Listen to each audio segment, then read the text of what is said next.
Ka marrë kontratën e plazhit për 200 metra katror për dhomat që kam. Dhomat aktualisht, kam video, turistët kanë ikur në një mënyrë sot makabër që këtej, me çanta në përduar, është shumë e turpshme.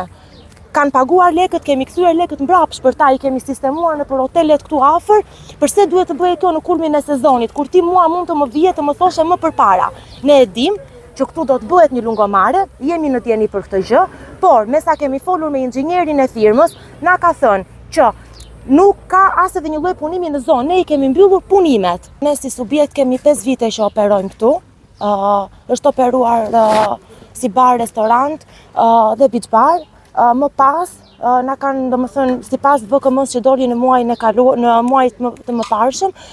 duhet që të kategorizoheshin dhomat në mënyrë që ne të mund të fitoni parcelën e plazhit, sepse në më përpara e kemi pas punuar beach barin dhe plazhin me një leje beach barin nga KKT-ja, nga Këshilli Kombëtar i Territorit, që ka qenë e vlefshme deri në muajin prill të 2025-s, dhe kemi pasur dhe parcelën e plazhit. Duke qenë se u azhornuan përsëri parcelat, u detyruan strukturat vetëm akomoduese që të kishin